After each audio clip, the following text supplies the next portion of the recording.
Last class में क्या किया था, मैग्नेटिज्म खत्म कर लिया था अपना। मैग्नेटिक फोर्स हो चुका था, बोला था इलेक्ट्रोमैग्नेटिक इंडक्शन स्टार्ट करूंगा, एनर्जी डेंसिटी, हाँ वो हो गया था, खत्म हो गया। तो स्टार्ट करते हैं आज electromagnetic induction.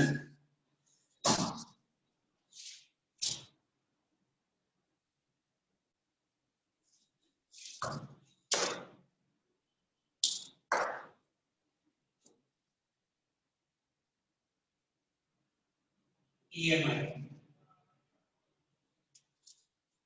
Electromagnetic induction.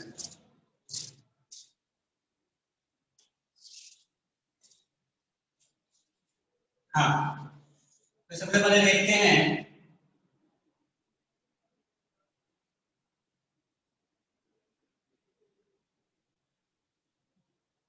Magnetic flux. Magnetic flux याद करो, इलेक्ट्रोस्टैटिक्स में पढ़ा था इलेक्ट्रिक फ्लक्स, यहाँ पे हम पढ़ेंगे मैग्नेटिक फ्लक्स। मैग्नेटिक फ्लक्स क्या होता है, मैग्नेटिक फ्लक्स को डिफाइन कर सकते हो। मैग्नेटिक फ्लक्स क्या होगा, इलेक्ट्रिक फ्लक्स क्या था याद कीजिए, number of electric field lines passing through given area. उस तरह से मैग्नेटिक फ्लक्स को भी हम डिफाइन करते हैं, क्या होता है, number of magnetic field lines passing through given area, है ना। तो बेसिकली मैग्नेटिक फ्लक्स क्या है, मैग्नेटिक फ्लक्स है number of magnetic field lines passing through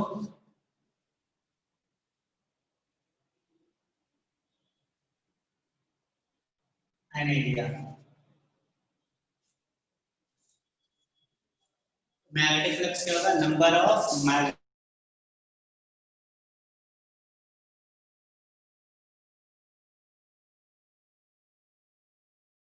electric flux को डिफाइन किया था। तो इलेक्ट्रिक फ्लक्स क्या हो जाता है, इलेक्ट्रिक फ्लक्स याद कीजिए क्या था, ये था E डॉट डी ए, यही था ना, याद करो। तो अगर मैग्नेटिक फ्लक्स की बात करें तो मैग्नेटिक फ्लक्स कैसे डिफाइन होगा, मैग्नेटिक फ्लक्स कैसे डिफाइन होगा,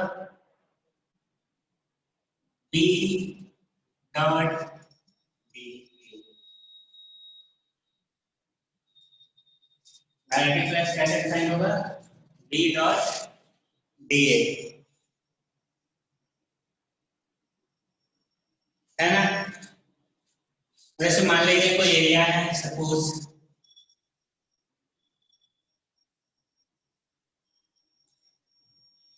कोई लूप है मान लीजिए, है ना, मैग्नेटिक फील्ड लाइंस इधर है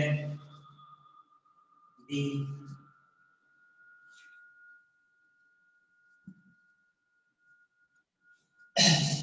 सपोज एरिया वेक्टर जो है वो इधर है।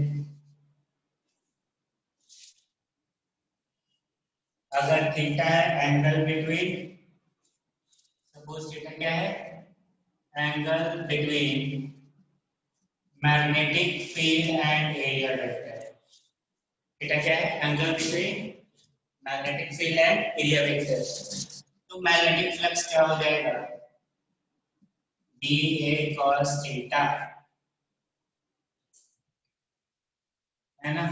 तो बेसिकली मैग्नेटिक फील्ड जो है वो तीन बातों पे डिपेंड करता है, या तो मैग्नेटिक फील्ड चेंज हो जाए, या तो एरिया चेंज हो जाए, या तो थीटा चेंज हो जाए, है ना। तो बेसिकली हम मैग्नेटिक फील्ड को वेरी कर सकते हैं by changing magnetic field intensity, area vector और angle between magnetic field and area vector, और angle between magnetic field and area vector. इसको फटाफट लिखिए, आगे चलते हैं, है ना। यानी कि फ्लक्स जो है वो चेंज होगा when either magnetic field area or theta changes, और थीटा चेंजेस। ये मैग्नेटिक फ्लक्स का बहुत बड़ा रोल है, आगे आने वाला है, सब कुछ इसी पे डिपेंड करेगा। आगे जो हम इलेक्ट्रोमैग्नेटिक इंडक्शन पढ़ने वाले हैं वो सारा का सारा जो फिनोमेनन है वो इसी से रिलेटेड है, इससे मैग्नेटिक फ्लक्स से। इसलिए हम मैग्नेटिक फ्लक्स को पहले डिफाइन कर रहे हैं। मैग्नेटिक फ्लक्स कुछ नहीं है, इलेक्ट्रिक फ्लक्स अगर तुम्हें समझ में आया है तो मैग्नेटिक फ्लक्स भी समझ में आएगा, इसमें कुछ नया नहीं है, बिल्कुल वैसा ही है ना। तो जो इलेक्ट्रोमैग्नेटिक इंडक्शन है वो ये जो इफेक्ट प्रोड्यूस होता है उसका जो मेन कॉज है वो है फ्लक्स। जब फ्लक्स चेंज करेगा तो इंडक्शन होगा, जब फ्लक्स चेंज करेगा तो इंडक्शन होगा। तो आपको इसी चीज पे ध्यान देना है, फ्लक्स कैसे कैसे चेंज करेगा भाई। तो फ्लक्स जब हम मैग्नेटिक फील्ड चेंज करेंगे, अब मैग्नेटिक फील्ड जिन कंपोनेंट्स पे डिपेंड करेगा, अगर उसको आप चेंज करोगे तो फ्लक्स चेंज करेगा। जैसे मान लो मैग्नेटिक फील्ड जो हम प्रोड्यूस कर रहे हैं वो किसी करंट कैरिंग वायर की वजह से है या किसी लूप की वजह से है, तो जो मैग्नेटिक फील्ड है वो उस वायर के अंदर जो करंट है उस पर डिपेंड करेगा, यानी कि करंट चेंज करोगे तब मैग्नेटिक फ्लक्स चेंज करेगा। तो ये सब चीज हम रिलेट करेंगे आगे। दूसरा जो है वो है एरिया वेक्टर, कि आप जिस लूप में देख रहे हैं, जिस लूप की बात कर रहे हैं, जैसे मैंने कोई लूप ले लिया था, तो उस लूप का अगर एरिया चेंज करेगा, है ना, नॉर्मली फिक्स्ड होता है। सवाल को प्रोड्यूस करने के लिए, बनाने के लिए हम वैसे भी सवाल देखेंगे जिसमें जो लूप है, सर्कुलर लूप है, उस कॉन्ट्रैक्ट हो रहा होगा या फिर उसका रेडियस बढ़ रहा होगा, है ना। लेकिन ऐसे प्रैक्टिकली देखा जाए तो ऑलमोस्ट कांस्टेंट है। तीसरा फैक्टर है थीटा। थीटा मतलब angle between area vector and magnetic field, ये चेंज किया जा सकता है ना। बेसिकली जो हमारे यहाँ करंट आता है उसको हम इसी प्रिंसिपल पे प्रोड्यूस करते हैं, है ना। करंट कैसे आता है, तो करंट जनरेटर जनरेट करता है। जनरेटर कैसे जनरेट करता है भाई, तो जनरेटर बेसिकली मैकेनिकल एनर्जी को इलेक्ट्रिकल एनर्जी में कन्वर्ट करता है। तो अगर आप अंदर की बात करोगे कि जनरेटर के अंदर क्या होता है, तो जनरेटर के अंदर बेसिकली कॉइल होता है। क्या होता है, कॉइल, और वो रोटेट करता है। वो रोटेट करता है मैग्नेटिक फील्ड में। तो मैग्नेटिक फील्ड में रोटेट करने की वजह से जो थीटा है वो कॉन्टिन्यूसली चेंज होते रहता है। किसके किसके बीच में, मैग्नेटिक फील्ड और वो जो लूप है उसके एरिया वेक्टर के बीच में, और इसकी वजह से इंडक्शन प्रोड्यूस होता है ना। और वो जो इंडक्शन प्रोड्यूस होता है, क्योंकि थीटा चेंज हो रहा होता है, तो थीटा चेंज होगा तो आगे जाकर देखेंगे कि जो ईएमएफ है वो भी चेंज करेगा, फ्लक्चुएटिंग आएगा। क्लियर है। तो मैग्नेटिक फ्लक्स का इंपॉर्टेंट रोल होने वाला है, मैं सिर्फ बताना चाह रहा था यहाँ से, है ना। तो मैग्नेटिक फ्लक्स समझ में आना चाहिए। मैग्नेटिक फ्लक्स किन किन बातों पर डिपेंड करेगा ये समझ में आना चाहिए। मैग्नेटिक फ्लक्स सीधी बात पर डिपेंड कर रहा है, या तो मैग्नेटिक फील्ड या तो एरिया वेक्टर या तो angle between magnetic field and area vector. Clear है। चलिए आगे चलते हैं। ये हो गया मैग्नेटिक फ्लक्स। बाकी तो आप लिखने की जरूरत नहीं है, थीटा 180 होगा, 90 होगा, छोटा होगा, वो सब तो आप समझ ही जाओगे, है ना। यानी कि यहाँ पे मैग्नेटिक फ्लक्स अगर बोले तो मैक्सिमम होगा जब थीटा क्या होगा, 0। थीटा 0 होगा मतलब cos थीटा 1 होगा, और मैग्नेटिक फ्लक्स मैक्सिमम होगा। मिनिमम कब होगा, जब थीटा 90। थीटा 90 मतलब मैग्नेटिक फील्ड लाइन ऐसे पास कर रहा है और जो प्लेन है वो भी उसके पैरेलल है। तो प्लेन जब पैरेलल होगा तो एरिया वेक्टर बेसिकली परपेंडिकुलर होगा, और जो लूप है उससे एक भी मैग्नेटिक फील्ड लाइन पास नहीं करेगा उस केस में। जैसे मान लीजिए ये लूप है, ये लूप है और मैग्नेटिक फील्ड लाइन ऐसे जा रहा है, तो इस एरिया से थोड़ी ना पास करेगा यार, वो तो निकल जाएगा साइड से, है ना। इस लूप से पास नहीं करेगा तो मैग्नेटिक फ्लक्स नहीं होगा। चलो अब इसको इलेक्ट्रोमैग्नेटिक इंडक्शन ऐसे लिखो, Faraday law of electromagnetic induction.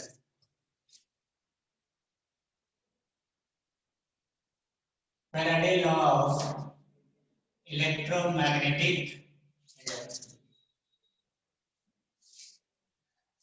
Faraday एक साइंटिस्ट थे, है ना।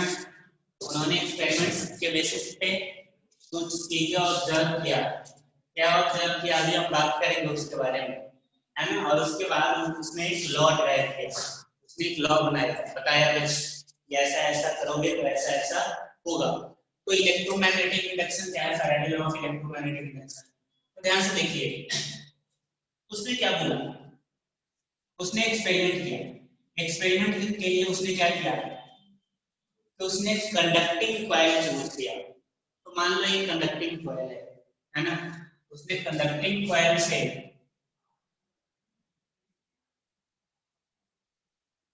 गैल्वेनोमीटर को कनेक्ट किया, ठीक है। और उसके पास में एक बार मैग्नेट लाया, ये है बार मैग्नेट।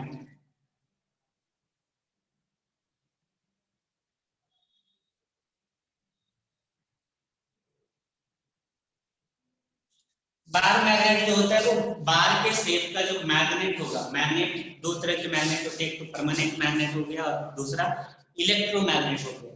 कुछ मटेरियल ऐसे होते हैं जिसका जो परमानेंटली मैग्नेटिक बिहेवियर रखता है, जैसे आपने देखा होगा स्पीकर्स वगैरह में, रेडियो वगैरह में जो मैग्नेट यूज होता है वो परमानेंट मैग्नेट है। तो वही मैग्नेट है बार के स्टेप में, तो इसको बोलेंगे बार मैग्नेट। तो जब मैग्नेट है तो मैग्नेट का एक नॉर्थ पोल होता है और एक साउथ पोल होता है। हमने पहले पढ़ा है कि जो मैग्नेट है उसके नॉर्थ पोल से मैग्नेटिक फील्ड लाइंस निकलते हैं। Properties of magnetic field lines में पढ़ा था, याद करो, पढ़ा था ना यार, है ना। और साउथ पोल के अंदर इंसर्ट हो जाते हैं, है ना। यानी कि यहाँ से ऑरिजिनेट करता है और यहाँ पे टर्मिनेट करता है। तो यहाँ पे जो बार मैग्नेट है बेसिकली वो मैग्नेटिक फील्ड का एक सोर्स है। बार मैग्नेट क्या है, यहाँ पे मैग्नेटिक फील्ड का सोर्स है। तो फैराडे ने क्या देखा कि जब हम इस मैग्नेट को मूव करवाते हैं, है ना, जब हम इस मैग्नेट को मूव करवाते हैं, मान लो इस मैग्नेट को मैं इसे दूर ले जा रहा हूं, तो उसने देखा कि गैल्वेनोमीटर के अंदर डिफ्लेक्शन आया। गैल्वेनोमीटर के अंदर डिफ्लेक्शन आया। गैल्वेनोमीटर क्या करता है भाई, तो गैल्वेनोमीटर करंट को मेजर करता है। इसका मतलब कि हम बार मैग्नेट को जब दूर ले जा रहे हैं तो इस लूप में करंट इंड्यूस हो रहा है, इस लूप के अंदर करंट इंड्यूस हो रहा है। दूसरी बात,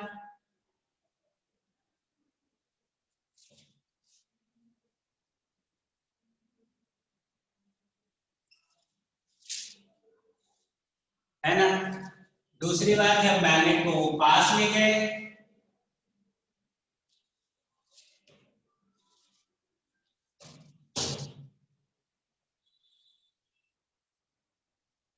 है ना, तो जब वो मैग्नेट को पास ले गए तब भी देखा कि गैल्वेनोमीटर में डिफ्लेक्शन आ रहा है। बस डिफ्लेक्शन अपोजिट हो गया, अपोजिट हो गया मतलब करंट का डायरेक्शन जो है वो रिवर्स हो गया,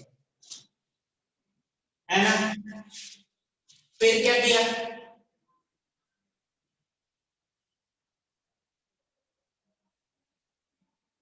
फिर उन्होंने क्या किया कि मैग्नेट को और कॉइल को दोनों को सेम स्पीड से मूव करवाया।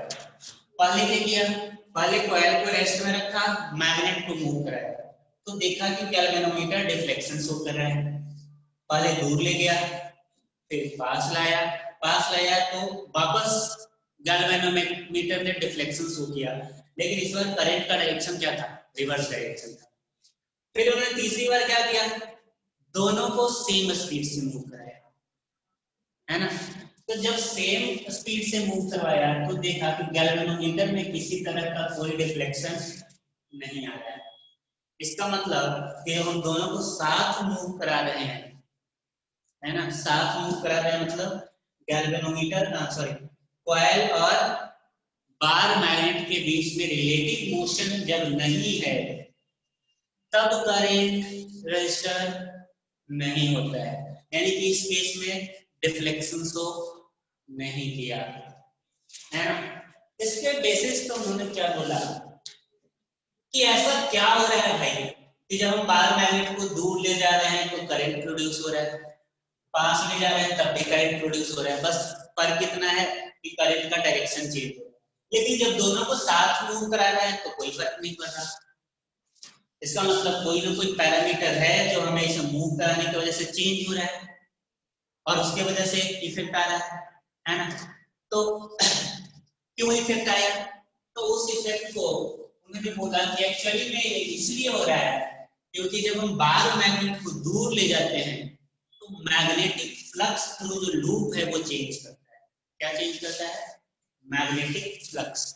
मैग्नेटिक फ्लक्स मतलब इससे जो number of magnetic field lines जो पास कर रहा था पहले और जब हम इसको दूर ले जाने लगे उसमें चेंजेस आने लगा और उसके वजह से गैल्वेनोमीटर में डिफ्लेक्शन, वही कारण बना किसका? करंट का डेवलपमेंट का। जब हमने पास लाया तब भी हुआ, बस फर्क इतना है कि एक केस में मैग्नेटिक फ्लक्स इंक्रीज किया, दूसरे में डिक्रीज किया, बस फर्क इतना ही, लेकिन चेंज दोनों में आया है। इसका मतलब जब भी मैग्नेटिक फ्लक्स चेंज करेगा किसी लूप से उसके अंदर करंट इंड्यूस होगा, उसके अंदर करंट इंड्यूस होगा। इसी तरीके से तीसरा वाला जो एक्सपेरिमेंट है इसमें इन्होंने क्या किया, कॉइल को और बार मैग्नेट को दोनों सेम स्पीड से मूव कराया। जब दोनों को सेम स्पीड से मूव कराओगे तो जो रिलेटिव मोशन है दोनों इन दोनों के बीच में वो क्या होगा? जीरो, यानी कि इसके रेस्पेक्ट में रेस्ट में रहेगा। इसका मतलब मैग्नेटिक फ्लक्स चेंज नहीं करेगा और क्योंकि मैग्नेटिक फ्लक्स चेंज नहीं कर रहा था यहाँ पे इसलिए करंट का डिफ्लेक्शन नहीं आया। तो कैसे मैग्नेटिक फ्लक्स कैसे चेंज करेगा इसको समझते हैं। तो मान लीजिए नॉर्थ पोल है, तो नॉर्थ पोल से क्या हो रहा होगा? मैग्नेटिक फील्ड लाइंस निकल रहे होंगे ऐसे, है ना, और इससे मैग्नेटिक फील्ड लाइंस जो होंगे वो लूप से पास कर रहा होगा, ऐसे कर रहा होगा ना भाई। देखो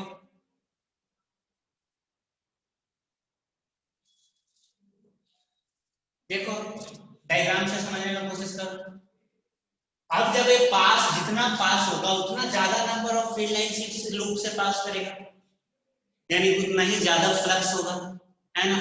अब जब आप इसको मूव कराने लगे तो जो इस साइड में अभी पास कर रहा था इसे, मान ली इस वाले लाइन की मैं बात करूं, इस वाले की, है ना, और इधर मैं मान लो इस वाले लाइन की बात करूं, तो जैसे जैसे दूर जाएगा ये लूप से पास नहीं करेगा ना, बाहर से पास करेगा, यानी कि number of magnetic field line जो है वो लूप से डिक्रीज हो रहा है जब आप मैग्नेट को दूर ले जाते है ना, जब आप दूर ले जाते हो। और इस चेंज को अपोज करने के लिए, क्योंकि मैग्नेटिक फ्लक्स चेंज हो रहा था, तो उन्होंने बोला कि ये जो कॉइल है, ये कॉइल नहीं चाहता है कि इसके अंदर किसी तरह का कोई चेंज आए, तो उस चेंज को रोकने के लिए खुद के अंदर करंट डेवलप कर लेता है। किसके लिए डेवलप करता है? चेंज को रोकने के लिए। ऐसा समझ ले कि जो कॉइल है इसको चेंज पसंद नहीं है किसी भी तरीके का, या तो तुम इसको दूर ले जाओगे तो मैग्नेटिक फ्लक्स डिक्रीज करेगा क्योंकि नंबर ऑफ फील्ड लाइंस इससे कम हो जाएंगे, तो ये कम भी नहीं होने देना चाहेगा। अगर पास लाओगे तो क्या होगा? सोच के देखिए,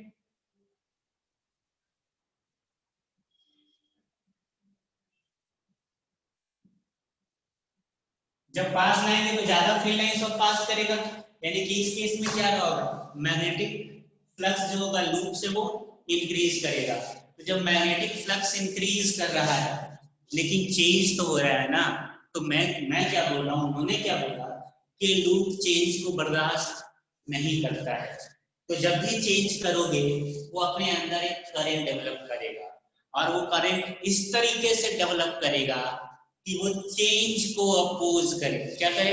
उस चेंज को अपोज करे। इस केस में किसी तरह का कोई चेंज नहीं हो रहा था क्योंकि इनके बीच में कोई रिलेटिव मोशन हो ही नहीं रहा है, तो जब रिलेटिव मोशन नहीं हो रहा है तो जितना फील्ड लाइंस पहले पास कर रहा होगा उतना ही फील्ड लाइंस बाद में भी पास करेगा, क्योंकि इन दोनों के बीच में डिस्टेंस चेंज नहीं हो रहा है ना।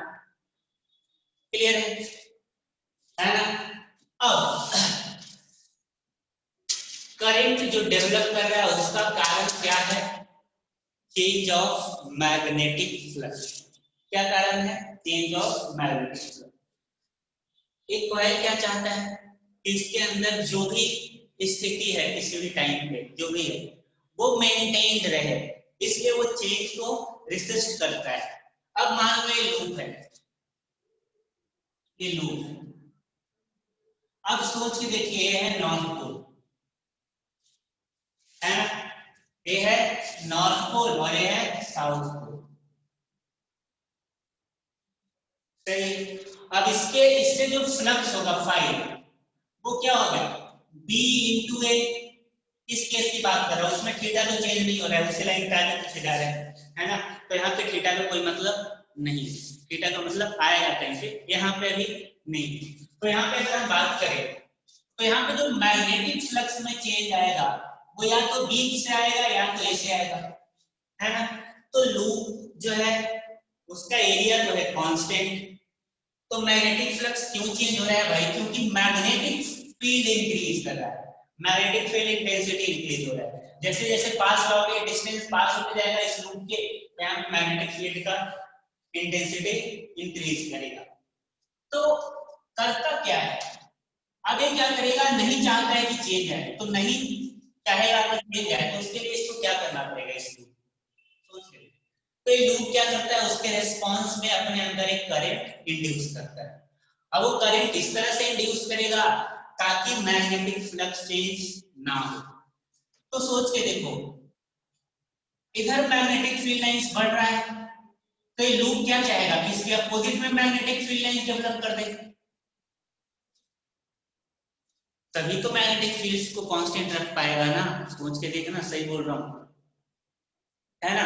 तो लूप की टेंडेंसी क्या होगी कि वो, क्योंकि मैग्नेटिक फील्ड लाइंस इस डायरेक्शन में इंक्रीज हो रहा है, क्योंकि नॉर्थ पोल पास आ रहा है, तो इस लूप की जो टेंडेंसी होगी वो क्या होगी? वो चाहेगा कि अपोजिट डायरेक्शन में मैग्नेटिक फील्ड क्रिएट करे ताकि वो कंपनसेट कर सके इसके इंक्रीज इन मैग्नेटिक फील्ड को, है ना? अब सोचो, जब इसको इस डायरेक्शन में मैग्नेटिक फील्ड प्रोड्यूस करना है तो करंट किस तरीके से इंड्यूस होगा? अंदर से बाहर की तरफ। सही बोल रहा हूं बेटा? सोच के देख, होगा ना? अंदर से बाहर की तरफ। या मैंने बताया था कि हर एक लूप जो है बार मैग्नेट की तरह बिहेव करता है ना? और तुम नॉर्थ पोल का डायरेक्शन पता कर सकते हो, जैसे कर्ल करोगे करंट के डायरेक्शन में तो थंब बताएगा नॉर्थ पोल का डायरेक्शन। तो अगर अंदर से बाहर की तरफ करंट आ रहा है, सपोज अगर अंदर से बाहर की तरफ करंट आ रहा है, अंदर से बाहर की तरफ करंट आ रहा है, तो नॉर्थ पोल किधर आएगा? तो अगर इसको रोकना है, अगर इस कॉइल को इसको रोकना है तो क्या करेगा? नॉर्थ पोल के सामने नॉर्थ पोल जनरेट कर देगा, तभी तो वो रिपेल करेगा। अरे तभी तो मैग्नेटिक फील्ड इधर जनरेट करेगा। मतलब मैग्नेट के अगर टर्म में देखना चाहो तब, लेकिन नॉर्मली देखना चाहो तो ये loop magnetic field lines opposite direction में प्रोड्यूस करेगा ताकि मैग्नेटिक फ्लक्स के अंदर चेंज नहीं आए। यहां तक बात क्लियर है? बोलो। अरे यहां तक बात क्लियर है? मैग्नेटिक इंडक्शन क्या है? हाँ, तो ये पूरा का पूरा जो है वो एक्सपेरिमेंट है किसका? फैराडे का। उसमें उसने क्या किया कि डायग्राम आप ये तीनों बना लीजिए, है ना? ये तीनों डायग्राम बना लीजिए पहले, फिर स्टेटमेंट लिखवा देता हूँ। लास्ट वाला पे आता हूँ बेटा, मैं लास्ट वाला पे भी आऊंगा क्योंकि ये डायरेक्शन इंपॉर्टेंट है, डायरेक्शन भी इंपॉर्टेंट है। पहले डायग्राम बना लो सारा।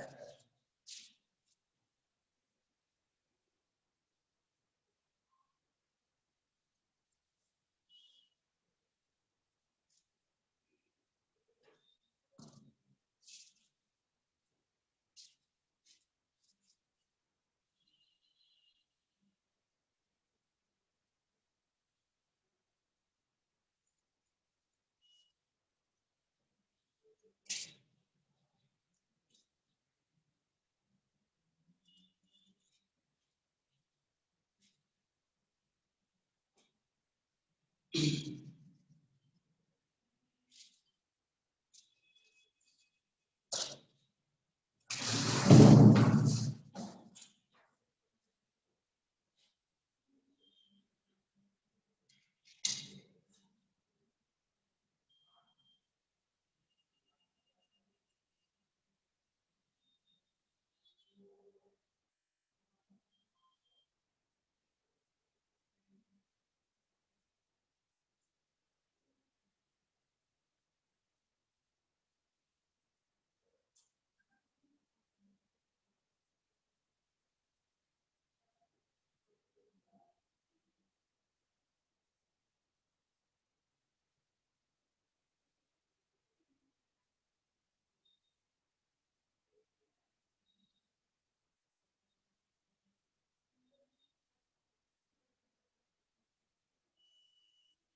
पास लॉगे तो आएगा ना बेटा। यहाँ पे मैंने क्या बोला था, इसको मैग्नेटिक चार्ज समझो। एक यहाँ पे चार्ज है और एक इधर चार्ज है, इसको प्लस या माइनस है। परमानेंट मैग्नेट पढ़ाऊंगा बाद में क्योंकि रिलेटेड है, इसको ज्यादा इसका काम नहीं है बार बार, बस इतना ही सा काम है जो भी मैंने डिस्कस किया। तो ये मैग्नेटिक चार्ज है, मान लो ये डाइपोल है, तो इलेक्ट्रोस्टैट से है, तो पास लॉगे तो ये जो मैग्नेटिक लूप है उससे डिस्टेंस कम होगा ना इसका, डिस्टेंस कम होगा तो इलेक्ट्रिक फील्ड इंक्रीज करेगा ना, तो मैग्नेटिक फील्ड इंक्रीज करेगा ना। अरे ऐसे ही सोचना भाई, इधर पास जा रहा है तो मैग्नेटिक फील्ड की डेंसिटी इधर ज्यादा है या इधर ज्यादा है? मैग्नेटिक फील्ड डेंसिटी किधर ज्यादा है? इस डायरेक्शन में। तो ये पास आएगा तो फील्ड डेंसिटी बढ़ेगी ना। तो फील्ड लाइन डेंसिटी किस चीज को रिप्रेजेंट करता है? मैग्नेटिक फील्ड को।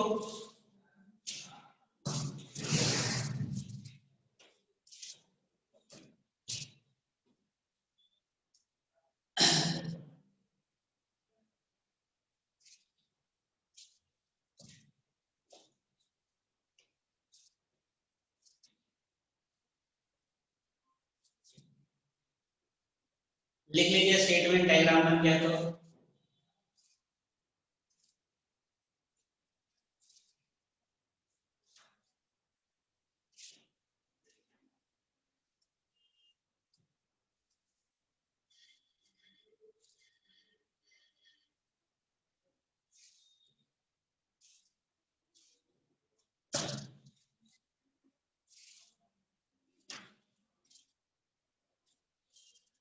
Faraday observed that Faraday observed that Faraday observed that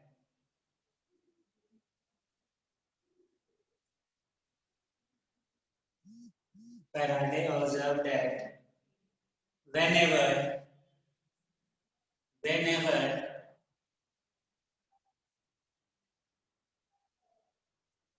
whenever relative motion between relative motion between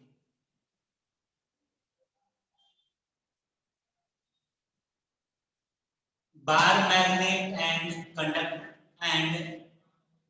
conducting coil,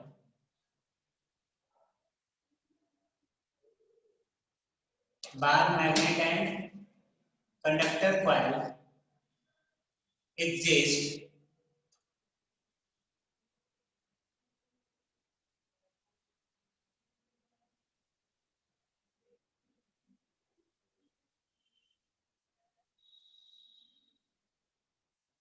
exist then galvanometer shows some deflection.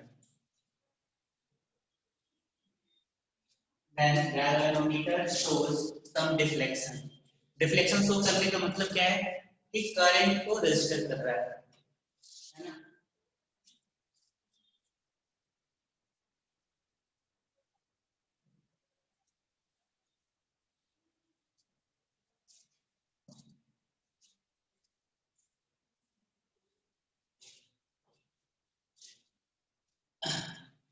either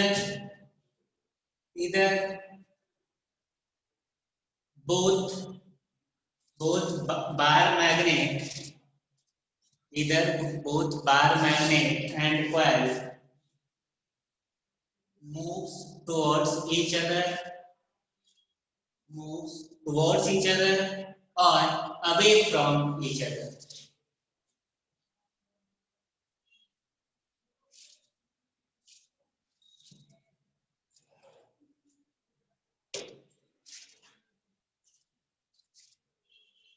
Either towards each other or away from each other.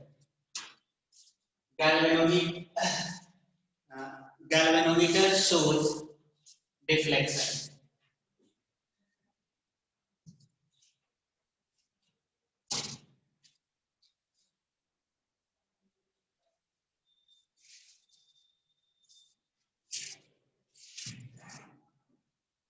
Galvanometer shows deflection. Only difference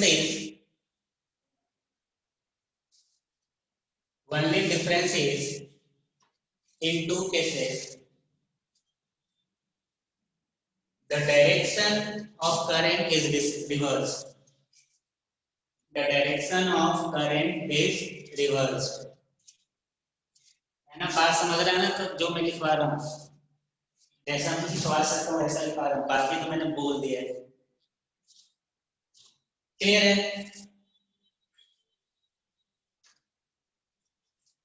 ये भी mention कर लेना, आप नीचे लिख देना कि when both coil and magnet moves with same speed, the current in galvanometer is zero. Diagram बना लो, वही काफी है, लिखने की जरूरत नहीं है ना।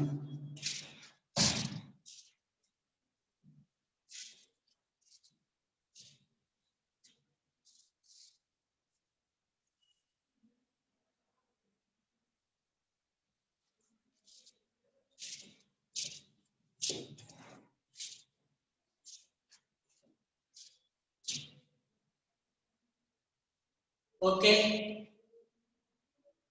सही है। हाँ,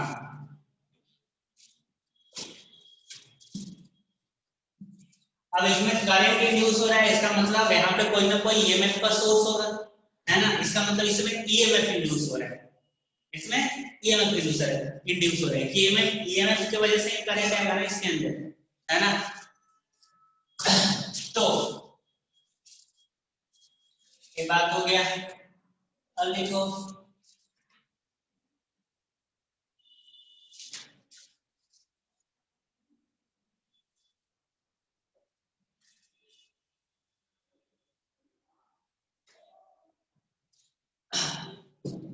अकॉर्डिंग टू फैराडे, है ना, EMF induced in coil is equal to minus dp by d5 by dt, है ना। स्टेटमेंट होगा कुछ ऐसे,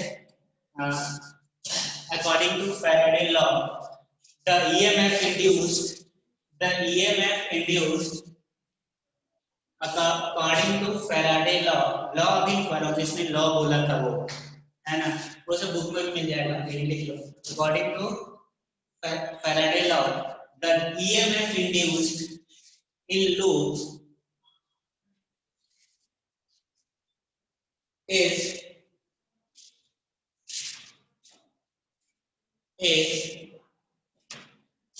equal to rate of change of flux through the coil.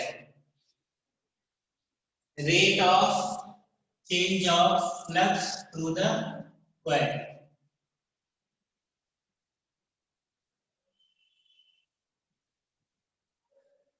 है ना, यानी कि लूप में जो ईएमएफ इंड्यूस होगा वो क्या होगा, minus D upon D T. Phi क्या है बेटा, फाई वही है जो तुम सोच रहे हो, मैग्नेटिक फ्लक्स,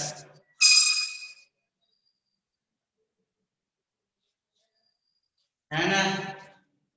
अभी क्या हो जाएगा, डी ए कॉस थीटा, सही है। तो ईएमएफ क्या हो जाएगा, minus d d A cos theta upon D T,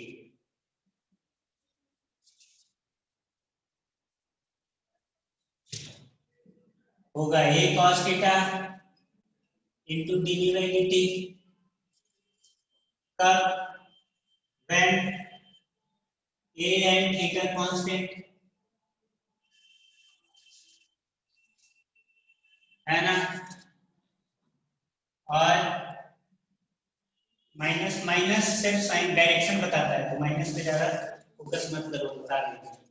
minus basically उसने क्या बोला था कि माइनस मतलब नेगेटिव चेंज ऑफ फ्लक्स का रेट है।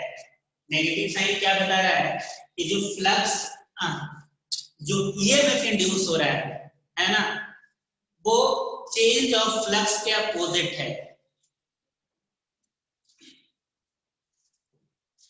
तो ई जो है वो लेंज लॉ है, लॉ बताऊंगा ना अभी। नेगेटिव जो है लेंज लॉ को रिप्रेजेंट करता है। लेंज मतलब इसको आसान शब्द में लेंज ने एक लॉ बना के बोला, जो आगे बताऊंगा वही कहूंगा।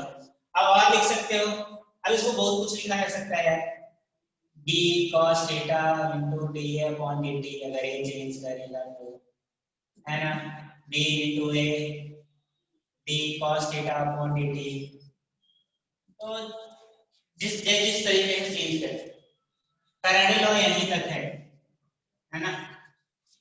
इसको चाहो तो लिख लो, नहीं चाहो तो मत लिखो, फैराडे लॉ यहीं तक है। तो जो ईएमएफ इंड्यूस्ड होगा वो क्या होगा, minus D phi upon dt। Negative sign बता रहा है कि जो फ्लक्स का चेंज है ईएमएफ उसके अपोजिट में होगा। अपोजिट में होगा मतलब, अपोजिट में होगा मतलब अगर चेंज पॉजिटिव है ना, चेंज पॉजिटिव है मतलब फाइनल फ्लक्स इनिशियल फ्लक्स से कम है, तो ये मैं उसके अपोजिट डायरेक्शन में डेवलप करेगा, नेगेटिव हो जाएगा। लेंज लॉ में नहीं लिखा है ना, लिखवा रहा हूं ना अभी, है ना।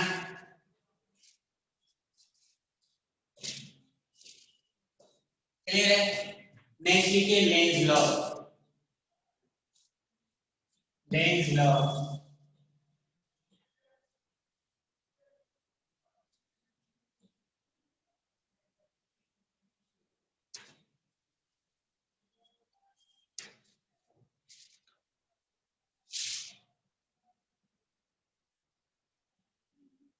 लेंज लॉ बेसिकली बताता है कि इंडक्शन किस डायरेक्शन में होगा, किस तरीके से होगा। तो लेंज लॉ लिखिए,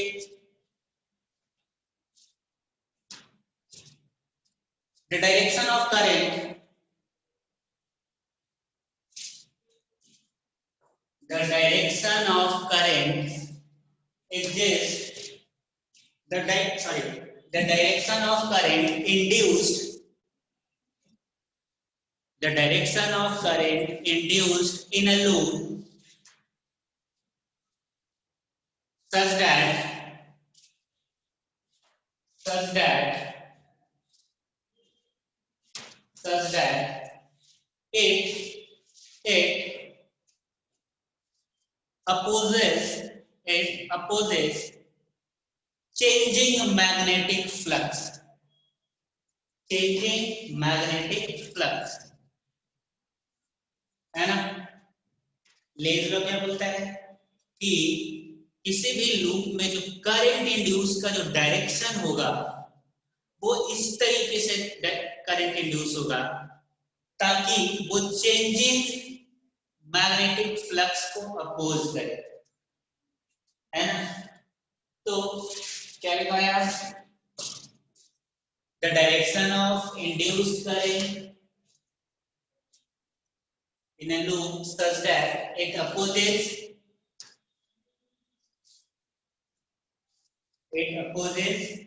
changing magnetic flux।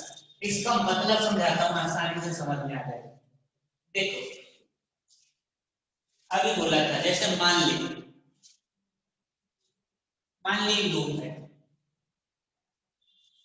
थोड़ी देर पहले आया था ना वहीं पे आते हैं।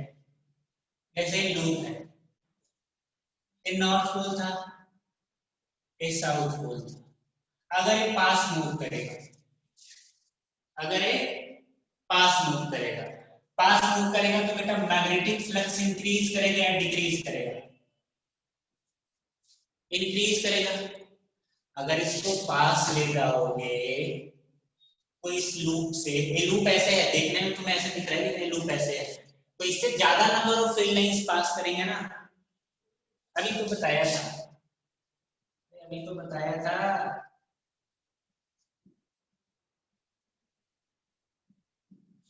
ज्यादा फील्ड लाइंस पास करेंगे ना, हाँ। तो ज्यादा फील्ड लाइंस पास करेंगे इसका मतलब फ्लक्स क्या आ रहा है? इंक्रीज हो रहा है। तो ये लूप क्या चाहेगा? अब इस लूप में करंट इंड्यूस होगा। मैंने क्या बोला कि लूप हमेशा अपने स्टार्टिंग वाले स्टेज को मेंटेन करना चाहता है, मतलब ये नहीं चाहता है कि इसके अंदर फ्लक्स चेंज करे, फ्लक्स इंक्रीज करे। तो ये क्या करना चाहेगा? फ्लक्स डिक्रीज करना। तो फ्लक्स डिक्रीज करने के लिए क्या करना पड़ेगा? अगर जो लूप है वो अपना एरिया तो चेंज नहीं कर सकता, क्योंकि फ्लक्स चेंज करने का मतलब है कि या तो ये एरिया चेंज करे या तो मैग्नेटिक फील्ड इंटेंसिटी को चेंज करे। जो मैग्नेटिक फील्ड इंटेंसिटी इंक्रीज हो रहा है इसके पास होने से, है ना, तो इसके पास आने की वजह से जो मैग्नेटिक फील्ड इंक्रीज कर रहा है उसको अपोज करे। तो एरिया तो चेंज कर नहीं सकता, तो क्या करेगा? अपने अंदर करंट डेवलप कर लेगा। करंट कुछ इस तरीके से डेवलप करेगा कि वो ये जो लूप है वो अपना एक मैग्नेटिक फील्ड सेटअप करे। अब लूप के अंदर मैग्नेटिक फील्ड करंट फ्लो करेगा तो उसके अंदर मैग्नेटिक फील्ड आएगा। अरे अभी तो पढ़ा था मैग्नेटिक फील्ड में कि अगर लूप से करंट फ्लो करता है तो मैग्नेटिक फील्ड आता है mu not I upon 2r, देखा था ना भाई। तो जब इसने करंट इंड्यूस किया तो अब इसने अपना एक मैग्नेटिक फील्ड सेटअप किया ना भाई।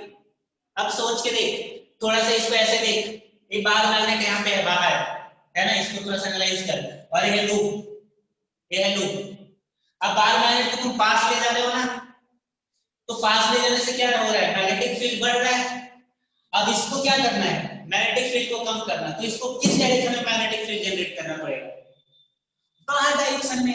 अरे इसका फील्ड लाइन इधर है तो इसके अपोजिट में जनरेट करेगा ना। सोच के देख। तो बाहर डायरेक्शन में जनरेट करने के लिए करंट कैसे फ्लो करना चाहिए? एंटी क्लॉकवाइज करना चाहिए कि नहीं? इधर से अगर देखेंगे तो बोलो।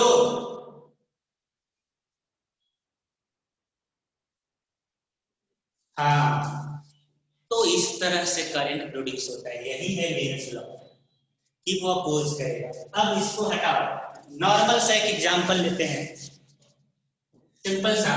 बार मैग्नेट को हटा देते हैं, नॉर्मल समझते हैं। नॉर्मल सा एग्जांपल जैसे लेंज लॉ क्या है। मान लो ये एक लूप है, एक लूप है ना। मान लो इसके आसपास में मैग्नेटिक फील्ड एग्जिस्ट करता है। मान लो मैग्नेटिक फील्ड एग्जिस्ट कर रहा है, मैग्नेटिक फील्ड है बी, और मैग्नेटिक फील्ड टाइम का फंक्शन है सपोज। मैग्नेटिक फील्ड किसका फंक्शन है? टाइम का। टाइम का फंक्शन है मतलब टाइम के साथ साथ मैग्नेटिक फील्ड इंक्रीज कर रहा है। अब एक लूप रखा हुआ है ना। अब एक लूप से मैग्नेटिक फील्ड इंक्रीज करने लगा, मैग्नेटिक फील्ड इंक्रीज करने लगा, इसका मतलब इसके थ्रू जो फ्लक्स होगा वो भी इंक्रीज कर रहा होगा, क्योंकि एरिया तो कांस्टेंट ही रहेगा ना। तो मैग्नेटिक फील्ड इंक्रीज करने का मतलब इस लूप से मैग्नेटिक फ्लक्स इंक्रीज हो रहा है। ओहो, फैराडे ने बोला था जब भी मैग्नेटिक फ्लक्स चेंज करेगा किसी लूप में तो उसमें करंट इंड्यूस होगा। ये तो पक्का है कि इस लूप में करंट इंड्यूस होने वाला है। वहां पे मैं बार मैग्नेट ले रहा था, बार मैग्नेट मैग्नेटिक फील्ड का सोर्स था, यहाँ पे सोर्स ही हटा दिया। मैंने मान लिया किसी तरीके से मैग्नेटिक फील्ड एग्जिस्ट कर रहा है, क्रॉस नेचर का है। क्रॉस नेचर का मतलब मैग्नेटिक फील्ड का डायरेक्शन अंदर की तरफ है और अंदर की तरफ मैग्नेटिक फील्ड इंक्रीज कर रहा है। क्लियर? अब मैग्नेटिक फील्ड इंक्रीज कर रहा है मतलब इस लूप से number of magnetic field lines बढ़ रहा है ना। तो ये लूप क्या चाहेगा, मैंने क्या बोला था, लूप हमेशा चेंज को बर्दाश्त नहीं करता है, उसको पसंद नहीं कि तुम कुछ चेंज करो। तो actually magnetic field lines magnetic field बढ़ने की वजह से इसके थ्रू फ्लक्स इंक्रीज होने लगा अंदर की तरफ। तो अभी चेंज इसको चाहिए नहीं, तो क्या चाहेगा, अब इसको ये डॉट वाले क्रॉस वाले को कम करना है, तो ये लूप अपना एक मैग्नेटिक फील्ड डेवलप कर दे डॉट नेचर का बाहर की तरफ, तो कैंसिल होगा ना, कुछ कम होगा ना भाई, सही बोल रहा हूं, अरे बोलो, होगा ना। यानी कि ये लूप क्या चाहेगा कि डॉट नेचर का मैग्नेटिक फील्ड क्रिएट करे। तो डॉट नेचर का कब क्रिएट करेगा, जब इसमें करंट एंटी क्लॉकवाइज फ्लो करेगा। बात समझ में आई, बात समझ में आई।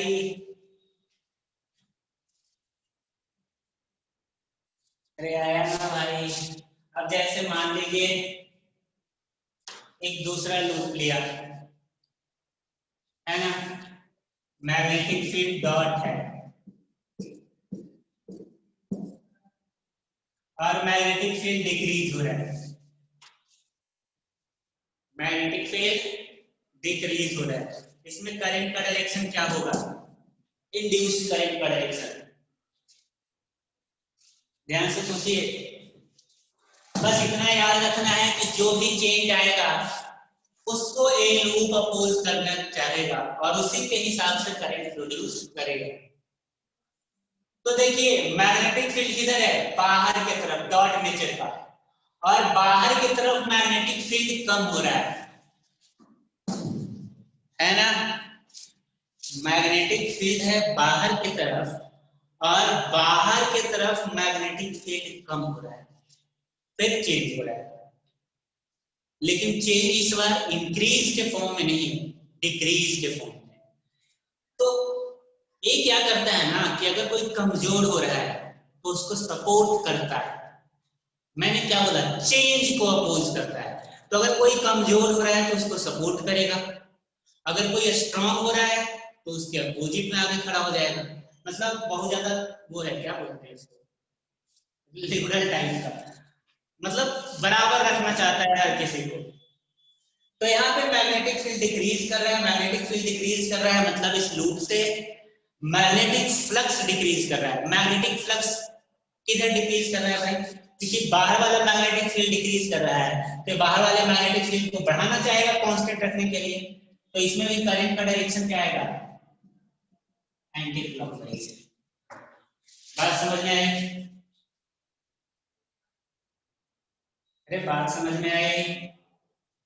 मैग्नेटिक फील्ड का डायरेक्शन किधर था, बाहर की तरफ, मैग्नेटिक फील्ड क्या हो रहा था, डिक्रीज हो रहा है, तो बाहर की तरफ वाला मैग्नेटिक फ्लक्स डिक्रीज कर रहा है ना, तो एक लूप क्या चाहेगा, इंक्रीज करना।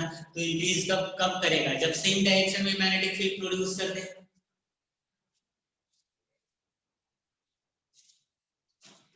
मैंने क्या बोला कि करंट इस तरीके से प्रोड्यूस करेगा कि चेंज को अपोज करेगा।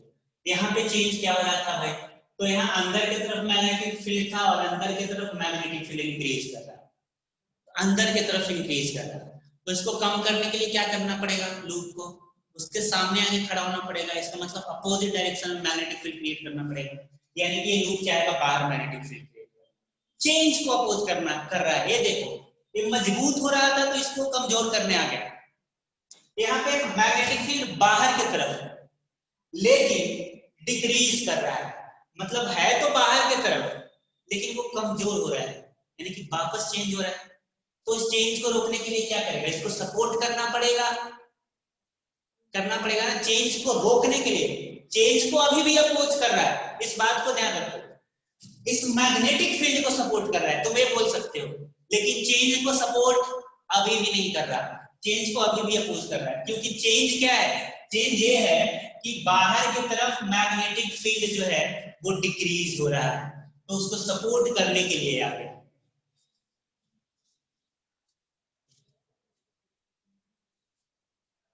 समझे, इसी तरीके से और जैसे मान लीजिए ऐसा कोई हाइपोथेटिकल कंडीशन आ जाए,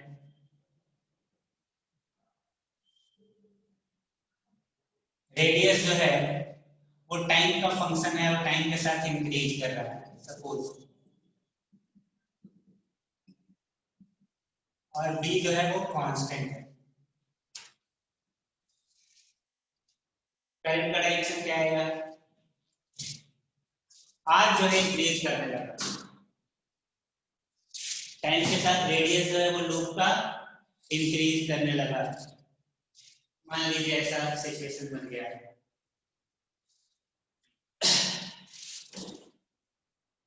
तो देखिए रेडियस बढ़ेगा तो फ्लक्स पे वापस आते हैं डी इंटू ए, तो एरिया बढ़ेगा। इस बार बी कांस्टेंट है, बी कौन सा कांस्टेंट है, एक्सटर्नल जो भी है, एरिया बढ़ रहा है, इसका मतलब फ्लक्स क्या हो रहा है, इंक्रीज। अब जब फ्लक्स इंक्रीज हो रहा है तो ये लूप क्या करेगा, लूप के बस में क्या है, लूप के बस में उसका एरिया चेंज करने का नहीं है, उसके बस में है करंट की वजह से मैग्नेटिक फील्ड प्रोड्यूस करना, है ना। तो लूप क्या चाहेगा भाई, लूप चाहेगा कि मैग्नेटिक फ्लक्स बढ़ रहा है तो हम कम करना चाहेंगे, तो मैग्नेटिक फ्लक्स किस डायरेक्शन में बढ़ रहा है भाई, तो अंदर की तरफ बढ़ रहा है, तो वो लूप क्या चाहेगा, डॉट मैग्नेटिक फील्ड क्रिएट करना। तो डॉट के लिए किधर करंट आएगा, एंटी क्लॉकवाइज। नॉर्मल सा है, आपको कुछ करना ही नहीं है, आपको देखना है मैग्नेटिक फ्लक्स में चेंज किधर आ रहा है, इंक्रीज हो रहा है डिक्रीज हो रहा है, बस ये देखना है। करंट इस तरीके से इंड्यूस करेगा कि वो चेंज को अपोज करेगा, चेंज को अपोज करेगा, मैग्नेटिक फील्ड को नहीं। मैग्नेटिक फील्ड को सपोर्ट भी कर सकता है, मैग्नेटिक फील्ड को अपोज भी कर सकता है, लेकिन अपोज सिर्फ किसको करेगा, चेंज को, चाहे वो चेंज किसी भी टाइप का हो। एनोड वाला में मैग्नेटिक फील्ड नहीं रहेगा, मैग्नेटिक फील्ड की डायरेक्शन कैसे पता चलेगी, अरे बेटा क्या बात कर रहे हो तुम, इस लूप, एक लूप की अगर बात करें हम, मैग्नेटिक फील्ड सेंटर पे कैसे होगा बता तो, तुम्हें नहीं आता है करने, अबे बताया नहीं, इधर थप्पड़ लगाऊंगा खींच के, किधर है मैग्नेटिक फील्ड, बाहर की तरफ है ना, नहीं तो बोला था कर्ल कर लेना करंट के डायरेक्शन में, थंब बता देगा मैग्नेटिक फील्ड के डायरेक्शन में, किधर है डॉट।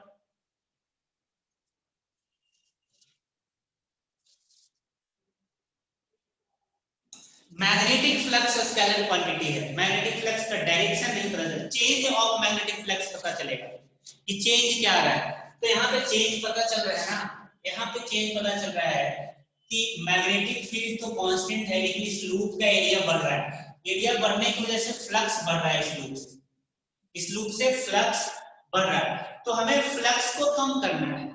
तो फ्लक्स को कम कैसे करेंगे, अब फ्लक्स किधर बढ़ रहा है, मैग्नेटिक फील्ड तो पहले से ही ऑलरेडी किधर है, अंदर की तरफ, तो हमें इस मैग्नेटिक फील्ड को कम करना पड़ेगा ना। तो मैग्नेटिक फील्ड को तुम कम कैसे करोगे, जब ये लूप इसके अपोजिट डायरेक्शन में अपना एक मैग्नेटिक फील्ड जनरेट करेगा, दैट इज बाहर की तरफ, तो बाहर की तरफ कब करेगा, जब एंटी क्लॉकवाइज करंट होगा। अब बता क्लियर है,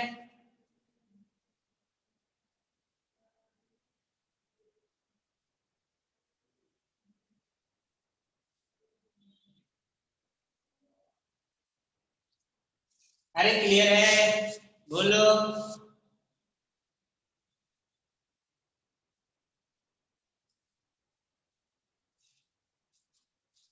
हाँ तो बस इस चीज को ध्यान रखना है, हर जगह इसी चीज को ध्यान रखना है, और भी करवा देता हूँ तुम्हें क्लियर हो जाएगा। अब जैसे मान लीजिए एक वायर है, करंट कंडक्टिंग वायर आई, है ना, और आई जो है वो इंक्रीज कर रहा है टाइम के साथ, यहाँ पे एक लूप है, बता इसमें करंट किधर फ्लो करेगा, लूप में करंट किधर इंड्यूस करेगा, इसमें करंट आई फ्लो कर रहा है, इनफाइनाइट वायर है और करंट इंक्रीज कर रहा है टाइम के साथ, सोच के देखिए।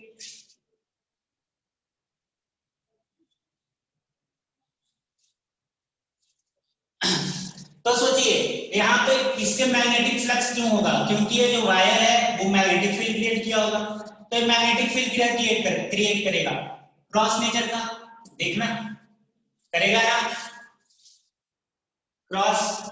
अब एक क्रॉस की तरह मैग्नेटिक फील्ड क्रिएट कर रहा है। अब सोचिए जो मैग्नेटिक फील्ड आता है, आपको याद होगा क्या आता था, mu not I upon 2 pi D, दिख नहीं रहा उधर, मैग्नेटिक फील्ड क्या आता है, mu not I upon 2 pi D, है ना। अब सोचिए देखो आई बढ़ रहा है तो मैग्नेटिक फील्ड भी बढ़ रहा होगा ना। अब मैग्नेटिक फील्ड किस टाइप का बढ़ रहा है भाई, तो क्रॉस वाला, एरिया तो कांस्टेंट ही है, यानी कि इसमें जो फ्लक्स चेंज आ रहा है वो मैग्नेटिक फील्ड के बढ़ने से आ रहा है, यानी कि इस करंट के बढ़ने से आ रहा है। तो ये लूप क्या करना चाहेगा, अंदर की तरफ मैग्नेटिक फील्ड इंक्रीज कर रहा है ना। तो इसको मैग्नेटिक फ्लक्स कम करना है तो क्या करेगा, डॉट नेचर का प्रोड्यूस करेगा, वापस एंटी क्लॉकवाइज। बहुत कोई कंफ्यूजन हो तो आई बात समझ में,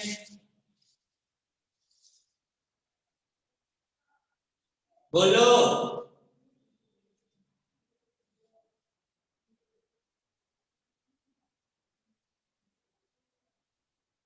हाँ आप जैसे देख लीजिए, अगर आप देखना चाहें तो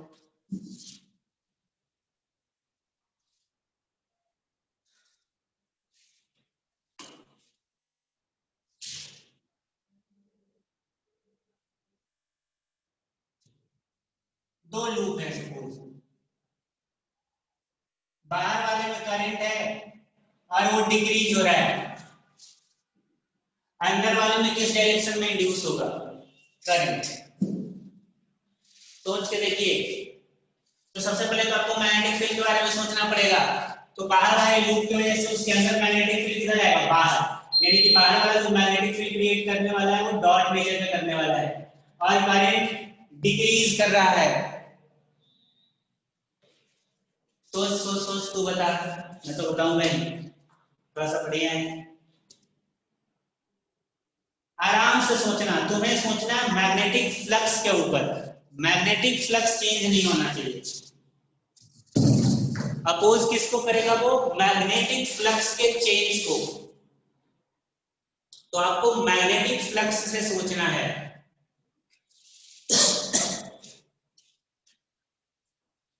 ना। तो देखिए एक करंट हो रहा है डिक्रीज, पहले तो मैग्नेटिक फील्ड देख लेते हैं डॉट, यानी कि डॉट वाला मैग्नेटिक फील्ड डिक्रीज हो रहा है, सही बोल रहा हूं क्या, डॉट वाला मैग्नेटिक फील्ड डिक्रीज हो रहा है तो अंदर वाला क्या चाहेगा, डॉट वाले को बढ़ाना, एरिया को अपना चेंज नहीं कर सकता ना, तो करंट इंड्यूस करके क्या करेगा, डॉट वाले को बढ़ाना। तो डॉट वाले को बढ़ाने के लिए क्या करना पड़ेगा, इसको खुद डॉट नेचर का प्रोड्यूस करना पड़ेगा। बोलो यार, तुम लोग एक भी सही नहीं बोल रहे हो, एंटी क्लॉकवाइज।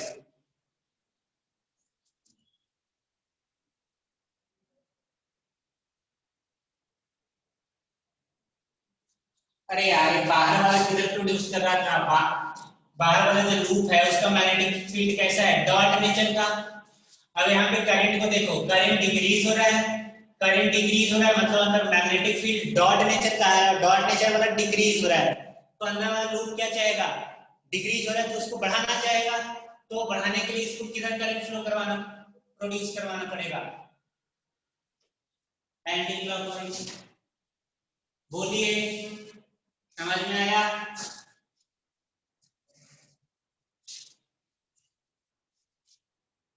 है ना। हाँ इसके बारे में और थोड़ा डायरेक्शन देख लेंगे कल, अगली क्लास में, कल ही है ना, और आगे चलेंगे। तो जाके एक बार फिर से पढ़िएगा, ध्यान में क्या रखना है, ध्यान में हमेशा यह रखना है कि करंट इस तरीके से इंड्यूस करता है जो मैग्नेटिक फील्ड को, मैग्नेटिक फ्लक्स को अपोज करता है, चेंजिंग मैग्नेटिक फ्लक्स को, ना कि मैग्नेटिक फील्ड को। तो इस तरीके से सोचोगे हमेशा सही पता चल जाएगा, आसानी से पता चल जाएगा। Okay thank you.